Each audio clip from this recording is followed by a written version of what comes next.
Okay guys, welcome back. Today I'm going to be talking about the Russian connection and the rigging of the 2016 election. Okay, the problem is that warfare has changed and social media is now a platform for propaganda, and propaganda often means lying. We saw it with the whole Antifa thing, the whole November 4th shit. There were a few rallies, but it didn't amount to anything big. And what we noticed is that both Bernie Sanders and Donald Trump got a lot of support. Those two are very big rebel rousers. They know how to enrage people. They know how to make them angry. They know how to make them volatile. They know how to make people riot.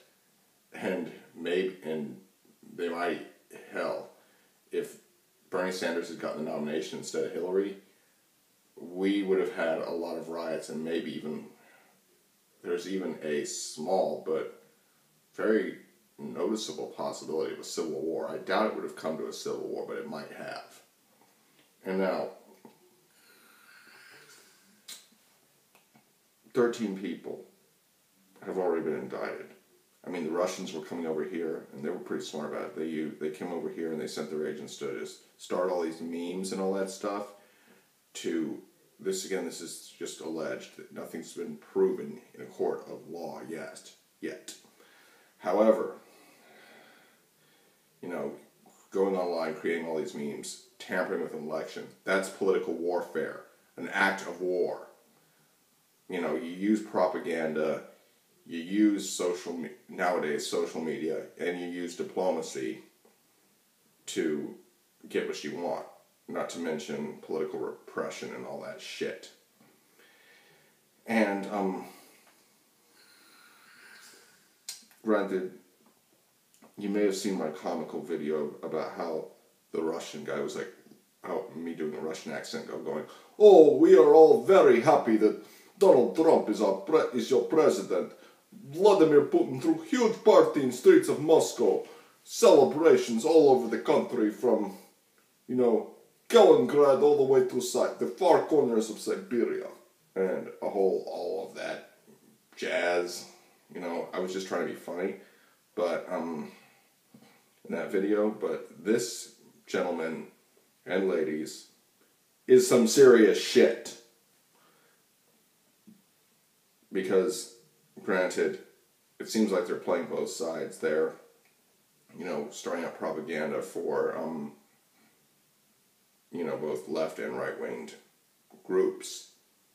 And they're trying to, they're probably trying to create political unrest in this country. Because, anyone who says that the Soviet Union over there is more or less out of control. And I know some of you are saying, "Oh, but the Soviet Union fell in the early 90s. It's been down for at least, 20 so years." Yeah, almost 30 years. I mean, yeah, you can tell me that you can leave it in the comment section, but you know what?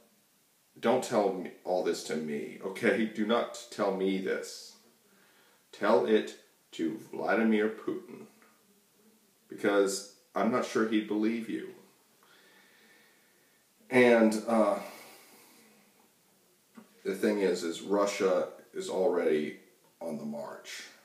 They went into Crimea and they annexed it. Of course, nobody annexed of course, nobody recognized the annexation, but does Vladimir Putin look like he gives a damn look like a guy who gives a damn what the UN thinks?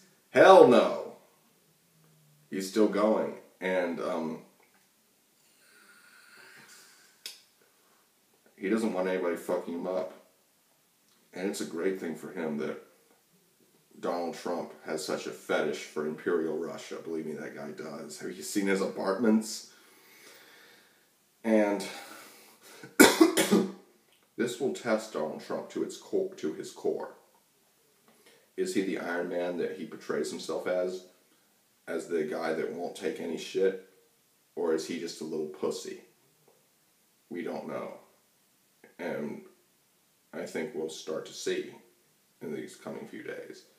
Because he often likes to tout himself as the new Andrew Jackson, but if he's a quarter as tough as Andrew Jackson was, he will not let this shit fly. I guarantee it. And if, you know, assuming that he is as tough as, well, scratch that, a quarter as tough as Andrew Jackson, he will not let this shit fly. Because Andrew Jackson was a hard ass. Trust me. If you don't believe me, don't take my word for it. Look it up. Look what Andrew Jackson was like. Man, if he were president, ISIS would have been, if he were still president, ISIS would have been, you know, by the end of 2015, if not sooner. And, anyway, it's just, you know, don't trust everything you see on social media. Look it up. I mean, there's just a whole, they're trying to start all this crap. They want to create disunity and things like Charlottesville. I think the Russians were probably pretty happy about Charlottesville, and they only wish they had had more. Not these huge clashes and of protesters. And what's more is there's a lot of people who don't believe in anything, that are just there for the violence on both sides. And when Trump said on many sides, he was 100% right. There are so many people on both sides of Charlottesville and other things like it that are just there for the violence. They don't care about white supremacy. They don't care about fighting fascism. They don't care about the black guy that was, you know, shot by police. They don't care about the white race becoming a minority or anything like that. All they care about is getting their rocks off and acting like a violent bunch of thugs. Anyway, I hope you enjoyed this, and that just plays into what the Russians want.